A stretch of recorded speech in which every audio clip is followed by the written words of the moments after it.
अगली अपडेट आपको सीधा देहरादून से बता रहे हैं, जहां से खबर आ रही है। मुख्यमंत्री ने अधिकारियों को स्पष्ट निर्देश दिए हैं। सीमांत क्षेत्रों को हवाई सेवाओं से जोड़ने के निर्देश दिए गए हैं। देहरादून से आपको इस वक्त की खबर बता रहे हैं। सरकार हवाई सेवाओं का दायरा बढ़ाने पर प्रयासरत है। कनेक्टिविटी को बेहतर करने के उद्देश्य से इस वक्त राज्य सरकार अलग अलग पहल कर रही है और सीमांत क्षेत्रों को लेकर भी एक पहल की जा रही है। निर्देश दिया गया कि सीमांत क्षेत्रों को भी हवाई सेवा से जोड़ने के निर्देश दिए गए हैं। इसका पता है कि सरकार हवाई सेवाओं का दायरा बढ़ाने की लगातार कोशिश करे ताकि कनेक्टिविटी बेहतर और विस्तार से समझेंगे। सोनू इस वक्त हमारे साथ देहरादून से जुड़े हुए हैं। सोनू, एयर कनेक्टिविटी को लेकर लगातार उत्तराखंड में प्रयास हो रहे हैं, अब सीमांत क्षेत्रों को लेकर भी प्रयास हो रहे हैं।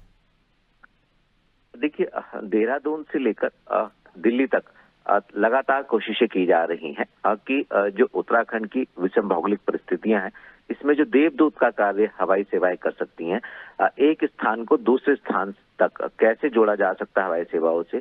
आपदा के हालात में जो चुनौती होती है उससे निपटने में भी कहीं ना कहीं देवदूत का कार्य हवाई सेवाओं की बेहतर कनेक्टिविटी करती है। लिहाजा सामरिक लिहाज से भी इसको सीमांत क्षेत्रों के लिए महत्वपूर्ण माना जा रहा है। खास तौर से चीन से जो जुड़ी हुई उत्तराखंड की सीमाएं हैं, इस क्षेत्र के लिए जो दूसरी अंतर्राष्ट्रीय सीमा है नेपाल, इस क्षेत्र को भी हवाई सेवाओं से कनेक्ट करने के प्रयास किए जा रहे हैं। कुछ अनुमति की आवश्यकता केंद्र सरकार से होती है, केंद्रीय नागरिक उड्डयन विभाग से।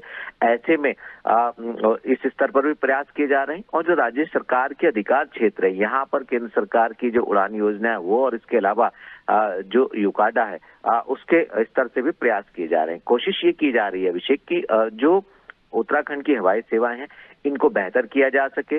जो उत्तराखंड के सीमांत क्षेत्र हैं, खासतौर से जो सामरिक लिहाज से बहुत महत्वपूर्ण है, ऐसे सीमांत क्षेत्रों को हवाई सेवाओं से कनेक्ट किया जा सके। आपदा के हालात में कम से कम समय में राहत और बचाव कार्य हवाई सेवाओं के माध्यम से शुरू हो सके।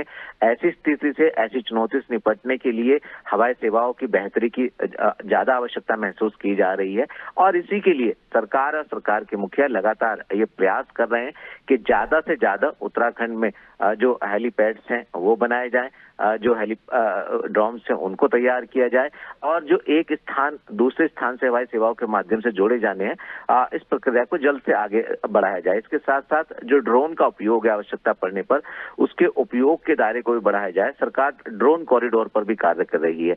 तो ऐसे में जल्द ही हम ये उम्मीद कर सकते हैं कि तमाम सीमांत जनपदों के अलावा एक स्थान को दूसरे स्थान से हवाई सेवाओं से जोड़ा जाएगा।